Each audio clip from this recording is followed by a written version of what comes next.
it's Lisa and welcome back.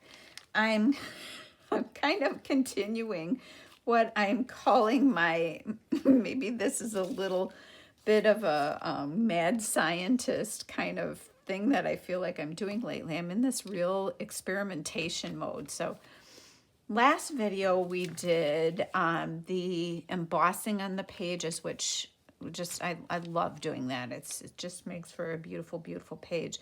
But I was playing with these today. I had cut these out from a Tim Holtz Embossed, I think these are called. And so I cut them out of some gold paper that I have. I cut them, hold on here. I cut them out of some silver paper. I cut them out of some light pink paper. And this is more of, I would call it a rose pink paper. And then I started playing with how to age them, because what I'm thinking of doing in the Jane Austen journal is taking some of these lady images and using them. Look at how pretty that is, as you know, these pieces being a frame around that.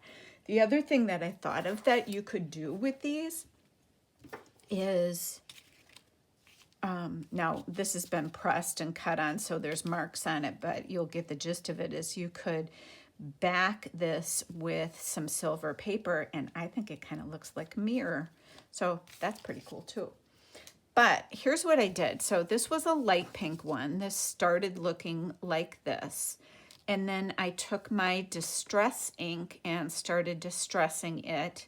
And I was trying to get it in the grooves here a little bit to age where in a frame the dust collects and it's hard to get off. And then I took my metallic wax and hit the highlighted areas. And then that wasn't enough. I grabbed my glossy accents and I did that on top of these flowers. Those aren't quite dry yet, but it'll give it a little bit of a shine without being really obvious. And then I wanted to see what the liquid pearls would look like on it. So I did that around the edge of the frame. I really like what that did to it. So I'm really pleased with how this turned out. And I thought that we would do a little more. Now this one, yes, admittedly, this one is a hot mess. What I was trying to do is I wanted to hit it with embossing powder. But I think because this paper is not porous, really, it is, it's just a very shiny paper. It's this stuff, but gold. And what happened when the embossing powder melted, even as I barely hit it with my pen, it still just ran all over the paper. Here was the first time. I mean, it turns out nice and shiny on here. If you want a shiny black mirror or frame, then boy, this is the way to go. I tried putting on a little bit less in here.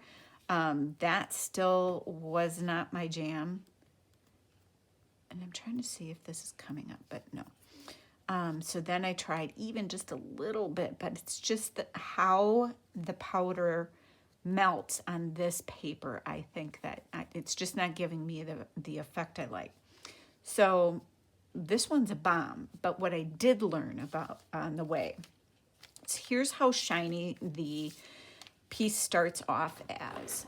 And then I just took my black ink and a makeup brush, just a tiny one, and dabbed it around in my ink.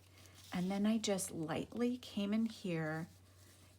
And because it doesn't sit or soak in quickly on this kind of paper, you have the opportunity to move it around in the grooves rather than it staying on the surface, because when anything, like if you think of an old frame where it kind of holds the dirt over time and looks aged and gets that patina, is down in the grooves. See, right here, I don't know if you can really tell, it's starting to hold the ink on the edges there. So that's the effect that I'm going for. And it also kind of gives it this aged luster, I would call it.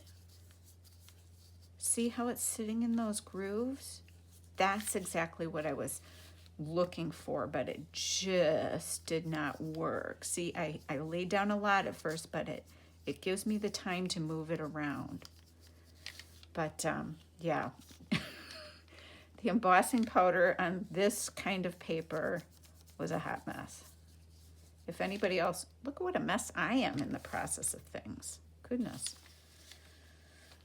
Crafting is hard work. But if anybody knows of another trick to that I'm unaware of, please do share so we all can learn. I'm going to keep going and see what I get here. But see, that's the difference.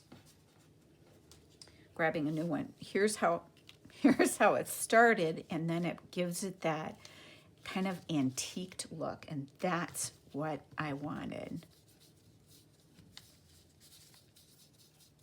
And you want to brush just kind of lightly. Don't brush really hard. But this is, I'm loving this. This is what I wanted. But there we go. Very old, rich look to it, and that's the cat's pajamas.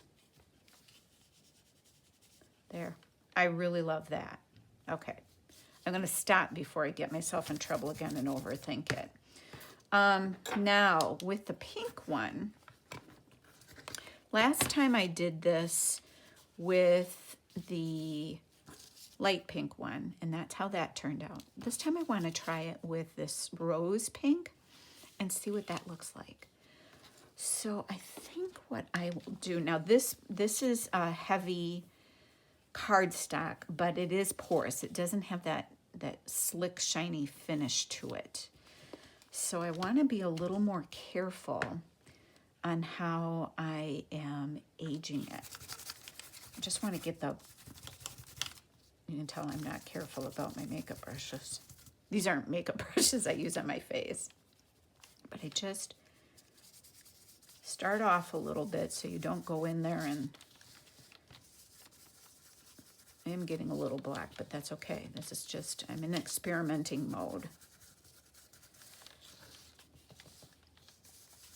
What I'm trying to do, still let the pink show through, but I'm trying to age those grooves, and then we're going to come back and hit it with the metallic wax.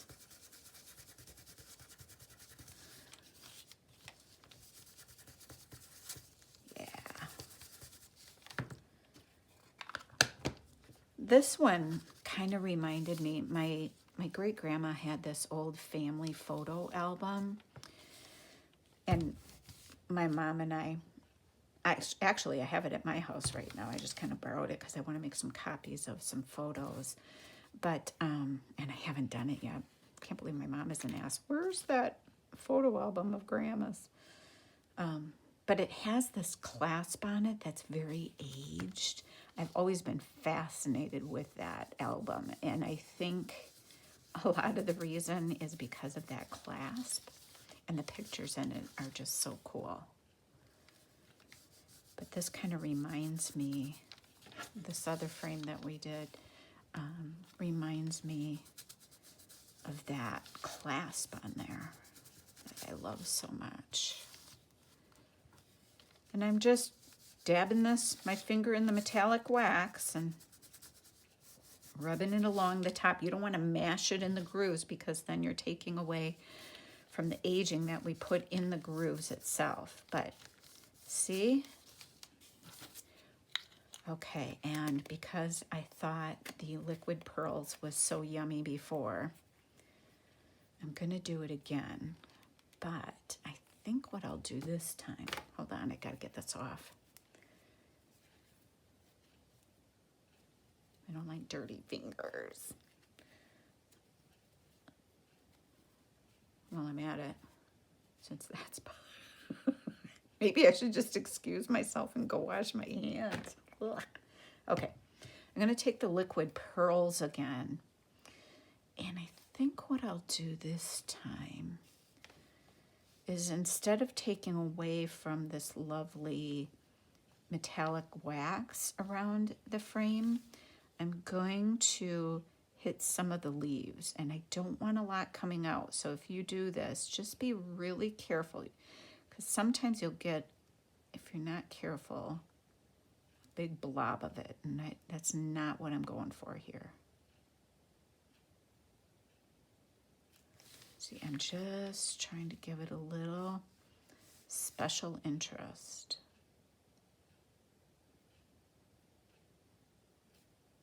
If you don't like it as you're working, that's okay. Like that one I totally botched. Just get rid of it. Just a little bitty piece of paper. You can cut out more.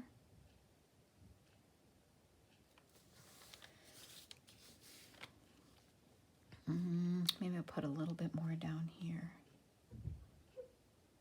But it's fun to have just a little crafting time when you're playing with your supplies to see what other techniques you can come up with. But that's all I want to do. I don't think it needs a whole bunch. I just wanted to give it a little pop here and there. So that is, I'm not going to show you again the flop one. This is this one. That's the light pink one. And here's the one that we aged.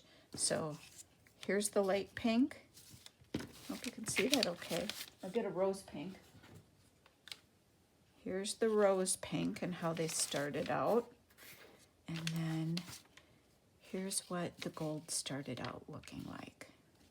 So that's kind of fun, and how you can alter your papers when you're using your die cut machine and do different crazy wonderful things. So this was just intended to be a short video. Maybe I should call these our mad scientist videos, just playing with supplies and seeing what we can come up with. Thanks for joining me. I hope you have a wonderful day.